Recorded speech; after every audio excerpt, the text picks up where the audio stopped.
नमस्कार साथीहरू।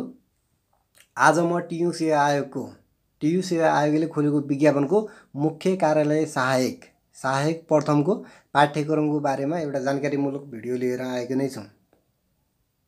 यदि तपाईँ जेन्युन इन्फर्मेसन चाहनुहुन्छ, केही साथ सहयोग चाहनुहुन्छ, हरेक किसिमका प्रश्नपत्रहरूको नमुना प्रश्नपत्र चाहनुहुन्छ, सिलेबस फर्म कसरी भर्ने भन्ने डिटेलमा चाहनुहुन्छ भने हाम्रो यस बुढामाण्डु युट्युब च्यानलमा जोडिनु होला। च्यानललाई सब्स्क्राइब र भिडियो मन परेमा भिडियोलाई लाइक गरेर सहयोग गर्नु होला। धेरै साथीको मैले कमेन्ट लगेँ, धेरै साथीको जिज्ञासा मैले हेरेँ कि टियु सेवा आयोगको फर्म भर्दाखेरि तपाईको सिलेबसको बारेमा डकुमेन्टहरू के कति आवश्यक पर्छ, कुन विषय पढेको स्टुडेन्टहरूले के कति क्याटेगोरीमा फर्म अप्लाई गर्न मिल्छ कि मिल्दैन भन्ने कुरा मैले धेरै कमेन्टहरू हेरेँ। त्यही भएर आज मैले फेरि अर्को यो भिडियो लगेर आएको छु। योभन्दा अगाडि तपाईको कार्यालय सहायक द्वितीयको सिलेबस लगेर पनि मैले आएको नै छु। त्यो मेरो यस युट्युब च्यानलमा गएर तपाईले हेर्न सक्नुहुन्छ। त्यसमा तपाईले त्यो भिडियो हेरिसकेपछि तपाईले कसैलाई नि सोध्न मिल्दैन। तपाई आफै तपाईको हरेक मनमा लागेको कन्फ्युजनहरू तपाईको हट्नेछ। आजको भिडियो मैले सुरु गर्न चाहे। आजको भिडियोमा मुख्य कार्यालय सहायक प्रथमको खुल्ला प्रतियोगिताको पाठ्यक्रम लिएर आएको नै छु। यसमा भन्नुहुन्छ यो पाठ्यक्रम त चेन्ज भएको छ, टियुले त चेन्ज गरेको छ पाठ्यक्रम भनेर भन्नुहुन्छ भने यहाँ हेर्न सक्नुहुन्छ परीक्षाको पाठ्यक्रम 2081 टियु सेवा आयोगको वेबसाइटमा भएको रिसेन्टली नयाँ तपाईको पाठ्यक्रम भनेको यही हो, 2081 मा प्रकाशित। मैले योभन्दा अरू नयाँ भेटाउन सकिनँ, त्यही भएर नयाँ भनेको यही हो। अब यसमा कस्तो प्रश्न आउँछ भनेर तपाईले यो जानकारी दिनुभन्दा अगाडि मैले तपाईलाई कति मात्रामा कोटा खुलेको छ मुख्य कार्यालय सहयोगको र यसको योग्यता के हो मैले यसै भिडियोबाट जानकारी दिन चाहे।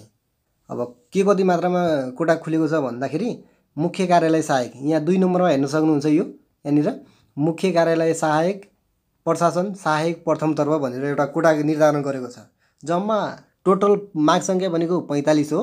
खुल्लामा 25, महिलामा 7, आदिवासीमा 5, मधेसीमा 4, दलितमा 2, अपाङ्गमा 1, पिछडीको क्षेत्रमा 1 गरी जम्मा 45 वटा कोटा रहेको छ। अब मैले योग्यताको कुरा गर्न चाहे, अर्को पिडिएफमा लग्न चाहे तपाईलाई। यहाँ हेर्न सक्नुहुन्छ 3 नम्बरमा भनेको छ मुख्य कार्यालय सहायक प्रथम। अब योग्यता के कति चाहिन्छ त तपाईलाई?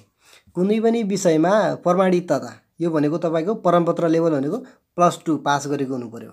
तपाईले साइन्स लगेको भए पनि, तपाईले इकोनोमिक लगेको भए पनि, तपाईले म्यानेजमेन्ट, इङ्ग्लिस, एजुकेसन, आर्ट, एड जुनसुकै विषय लगे पनि तपाईले मुख्य कार्यालय सहायकमा तपाईले भर्न पायो है। मैले पुरानै पिडिएफमा लग्न गएँ। जुनसुकै विषयले पनि भर्न पायो है। अब फर्म भर्दाखेरि मैले जिज्ञासा तपाईको कमेन्ट के पाएँ भनेपछि के कति डकुमेन्टहरू आवश्यक पर्छ। अहिले त फर्म त्यो पैसा सुरुमै पे गर भनेको छ नि त टियुले, त्यही भएर फर्म भर्दाखेरि के डकुमेन्टहरू आवश्यक पर्छ भन्ने जानकारी भएन। अब तपाईको फोटो चाहियो, नागरिकताको अगाडि पछाडिको चाहियो, सिग्नेचर आवश्यक पर्यो है। यी 4 कुराहरू त्यो भयो। अनि डकुमेन्टको सन्दर्भमा मार्कसिटको पिडिएफ या जेपीजी जुनै पनि फर्मेटमा हुनसक्छ। तपाईले त्यो फर्म भर्दाखेरि थाहा पाउनुहुन्छ। मार्कसिटको फोटो आवश्यक पर्छ र +2 कै क्यारेक्टरको फोटो आवश्यक पर्छ। यदि तपाईसँग यो डकुमेन्टहरू छैन भने चाहिँ नभर्दा भयो। तपाईले रङ डकुमेन्टहरू हाल्यो भने पछि त्यो एप्रुभ हुँदाखेरि चेक हुन्छ, त्यही भएर त्यति बेला तपाईको रिजेक्ट हुन्छ। मैले तपाईलाई योग्यताको कुरा गरेँ। अब सायद तपाईको यो योग्यताको कुरा पनि मनमा केही पनि कन्फ्युजन छैन होला। अब म तपाईलाई यो सिलेबसतर्फ लग्न खोजेँ। हेर्न सक्नुहुन्छ। अब यसमा 2 पेपर हुन्छ। यो कार्यालय सहायक द्वितीय जस्तै सेम प्याटर्नमा हुन्छ तपाईको, तर क्वालिफिकेसन मात्र फरक हुन्छ है। अब यसमा 2 पेपर हुन्छ, फर्स्ट पेपर र सेकेन्ड पेपर। अब फर्स्ट पेपरमा पनि 2 खण्डहरू हुन्छ। 2 खण्ड हुन्छ फर्स्ट पेपरमा। फर्स्ट पेपरमा खण्ड कमा तपाईको सामान्य ज्ञान टिक लगाउने हुन्छ 50 मार्क्सको। एक प्रश्न 1 मार्क्सको आउँछ। टोटल 50 मार्क्सको टिक लगाउने आउने भयो। टोटल 50 मिनेटमा तपाईले सल्भ गर्नु पर्यो भयो। एक क्वेसन 1 मिनेटमा, यानि कि एक क्वेसन 1 मिनेटमा।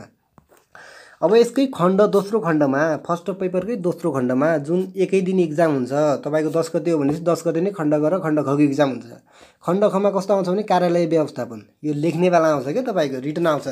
फर्स्ट पेपरमा पनि एउटा टिक लगाउने एउटा रिटन आउने भयो है। अब हेर्न सक्नुहुन्छ यहाँ प्रश्न 10 प्रश्न आउँछन्, एक प्रश्नको अङ्क भनेको 5, टोटल तपाईँको 50 मार्क्सको आउने भयो। 10 क्वेसन आउने भयो नि त अनि खण्ड खमा सोही दिन फर्स्ट पेपरमै। यो तपाईँको जानकारी दिएँ मैले। अनि त्यसपछि द्वितीय पत्र भनेको सेकेन्ड पेपर आउँछ। सेकेन्ड पेपर तपाईँ रिटर्न भइहाल्ने भयो। यो 100 पूर्णाङ्कको रिटर्न नै आउँछ, समय 3 घण्टामा आउँछ। यो मैले जानकारी गराएँ। अब यहाँ केही महत्त्वपूर्ण बुदाहरू यहाँ हेर्न सक्नुहुन्छ। लिखित परीक्षाको लागि 100 पूर्णाङ्कका 2 पत्र हुन्छन्। फर्स्ट पेपर पनि 100, सेकेन्ड पेपर पनि 100 को हुन्छ। यो भयो। अनि ख नम्बर बुदामा के भनेको छ, प्रथम पत्रका 2 खण्ड हुनेछन्। अघि पनि मैले भने पहिलो खण्डमा वस्तुगत टिक लगाउने क्वेसन हुन्छन् भने दोस्रो खण्डमा व्याख्यात्मक विश्लेषणात्मक उत्तर दिनुपर्ने प्रश्नहरू हुन्छन्। यसको अङ्कभार पनि 50 रहन्छ भनेको छ। यसमा नेगेटिभ मार्किङ हुन्छ। यो तपाईँको 5 वटा क्वेसन रङ गऱ्यो भने 1 क्वेसन बराबरको मार्क्स काटिने भयो। खण्ड खमा फर्स्ट पेपरको खण्ड कबाट तपाईँको नेपालको भूगोलबाट 10 क्वेसन आउँछन्, नेपालको सामाजिक एवं सांस्कृतिकबाट 5 क्वेसन आउँछ, नेपालको आर्थिक अवस्थाबाट 5 क्वेसन, नेपालको संविधानबाट 5, समसामयिक राष्ट्रिय महत्त्व एवं घटनाबाट 5, त्रिभुवन विश्वविद्यालय सम्बन्धीबाट 10 क्वेसन आउने भयो खण्ड खमा। अब खण्ड खमा लिखित सर्ट क्वेसनमा कस्तो आउँछ भन्नुहुन्छ भने यहाँ हेर्न सक्नुहुन्छ। पदीय जिम्मेवारी र दायित्वको ज्ञानबाट 5 मार्क्सको 1 क्वेसन आउने भयो। त्रिभुवन विश्वविद्यालय कार्यालय व्यवस्थापनबाट 2 क्वेसन आउने हो 5 मार्क्सको। टिप्पणी लेखन तथा सूचना र तथ्याङ्कबाट 1 क्वेसन आउने हो 5 मार्क्सको। प्रतिवेदन लेखनबाट 1 क्वेसन 5 मार्क्सको। अभिलेख व्यवस्थापनबाट 1 क्वेसन 5 मार्क्सको। सभागोष्ठीबाट 1 क्वेसन 5 मार्क्सको। जिन्सी व्यवस्थापनबाट 1 क्वेसन 5 मार्क्सको। त्रिभुवन विश्वविद्यालयको सेवा प्रवाहबाट 1 क्वेसन 5 मार्क्सको आउने भयो। अनि जनसम्पर्क कम्प्युटर र कम्प्युटर प्रयोग सम्बन्धी ज्ञानबाट तपाईँको 1 क्वेसन 5 मार्क्सको गरी टोटल 10 क्वेसन आउने भयो है। यो भयो तपाईँको फर्स्ट पेपर जीके प्लस 5 मार्क्सका सर्ट क्वेसन कुरा आयो। अब द्वितीय पेपर अर्को दिनमा हुने द्वितीय पेपरको सिलेबस के कस्तो रहेको छ, 100 पूर्णाङ्क हेर्न सक्नुहुन्छ। समय 3 घण्टामा तपाईँले लेख्नुपर्ने हुन्छ। अब यहाँ एउटा क्वेसनहरू कस्तो आउँछ भन्ने कुरा यहाँ 1 नम्बरमा हेर्न सक्नुहुन्छ। नेपालको संविधान र सरकारबाट तपाईँको प्रश्न सङ्ख्या 3 आउँछन् प्रश्न, 20 मार्क्सको आउने भयो। तपाईँको 5 मार्क्सको 2 क्वेसन आउने हो, 10 मार्क्सको एउटा क्वेसन आउने भयो। 2 नम्बरमा हेर्न सक्नुहुन्छ सार्वजनिक प्रशासन र व्यवस्थापन, यसबाट 2 क्वेसन आउने हो 15 मार्क्सको, सर्ट क्वेसन एउटा, लङ क्वेसन एउटा। अनि 3 नम्बरमा हेर्न सक्नुहुन्छ नेपालमा उच्च शिक्षा व्यवस्थापन, यसमा 2 प्रश्न आउँछ, एउटा लङ एउटा सर्ट गरी 2 क्वेसन आउने भयो। अनि 4मा त्रिभुवन विश्वविद्यालय ऐन सम्बन्धी आउने भयो। यसमा सबभन्दा ज्यादा 6 प्रश्न आउने भयो, 40 मार्क्सको आउने भयो। यसमा सर्ट क्वेसन 4 आउने भयो, लङ क्वेसन 2 आउने भयो, 2 गरी टोटल 6 क्वेसन आउने भयो। अनि 5मा शैक्षिक प्रशासन र सुशासन, जम्मा 1 क्वेसन मात्र आउँछ, सर्ट क्वेसन। 6मा सूचना तथा सञ्चार प्रविधि सम्बन्धी ज्ञान र प्रयोग, 1 क्वेसन आउने भयो, सर्ट क्वेसन। यो भयो तपाईँको सिलेबसको ओभरअल मैले जानकारी गराएँ। सायद तपाईँको कन्फ्युजन मनमा भएको कन्फ्युजन यही भिडियो हेरेर एकदम क्लियर, अरू भिडियो हेर्नै पर्दैन, कसैलाई सोध्नै पर्दैन म यो भिडियो हेरिसकेपछि सायद है मैले बुझेअनुसार। यो तलतिर म पिडिएफ राखिदिन्छु, के कति हेर्न सक्नुहुन्छ। नेपालको भूगोलबाट पनि टपिकहरू छ नि त, कति क्वेसन आउँछ, कुन कुन टपिकबाट आउँछ, अनि यो भन्ने कुराहरू यो तपाईँ हेर्नु होला। म पिडिएफ राखिदिन्छु तपाईँको सजिलोको लागि, तपाईँले कहीँ पनि धाउनु पर्दैन। बस बुढा पाण्डे युट्युब च्यानलमा आइसकेपछि कतै पनि जानु पर्दैन तपाईँले। एकदम जेन्युइन इन्फर्मेसनको लागि मैले तपाईँको मनको खुल्दुलीहरू मेटाउनको लागि नै यस युट्युब च्यानल भर्खरै खोलेको हो। साथ सपोर्ट तपाईँको आवश्यक पर्छ। कृपया सब्सक्राइब र लाइक गरिदिनु होला। योहरू तपाईँ हेर्नु होला। योहरू के मैले ओभरअलमा भनिसकेँ तपाईँलाई, यो तपाईँ आफै पनि पढ्न सक्नुहुन्छ, केही कन्फ्युजन आउँदैन। द्वितीय पत्रको पनि हेर्न सक्नुहुन्छ कुन कुन टपिकबाट रिटर्न इक्जाम आउँछ भन्ने कुरा यहाँ जानकारी दिएको छ। म पिडिएफ राखिदिन्छु। हस् त आजको लागि यो मुख्य कार्यालय सहायकको पिडिएफ सिलेबसको बारेमा यति नै। यदि तपाईँ नेपाल टेलिकममा फर्म भर्दै हुनुहुन्छ कसरी भर्ने, अनि नेपाल टेलिकमका पुराना प्रश्नपत्रहरू, अनि नेपाल टेलिकमको सिलेबसहरू, त्यस्तै टियु सेवा आयोगको सम्बन्धी सम्पूर्ण फर्म कसरी भर्ने, सिलेबस कसरी भर्ने, कसरी पढ्ने, कहाँबाट पढ्ने भन्ने सन्दर्भमा हेर्दै खोज्दै हुनुहुन्छ भने यस बुढा पाण्डे युट्युब च्यानल भिजिट गर्नु होला एकचोटि। त्यहाँ मैले सम्पूर्ण डिटेलमा एकदम कसैले नभनेको इन्फर्मेसनहरू मैले सेयर, आफ्नो पर्सनल एक्सपिरियन्सको मात्र मैले सेयर गरेको छु। भिडियोहरू त्यहाँ हेर्नु होला। मन परेमा भिडियोलाई लाइक र च्यानललाई सब्सक्राइब गरेर हाम्रो परिवारसँग जोड्न सक्नुहुन्छ। हस् त आजको लागि यति नै, धन्यवाद।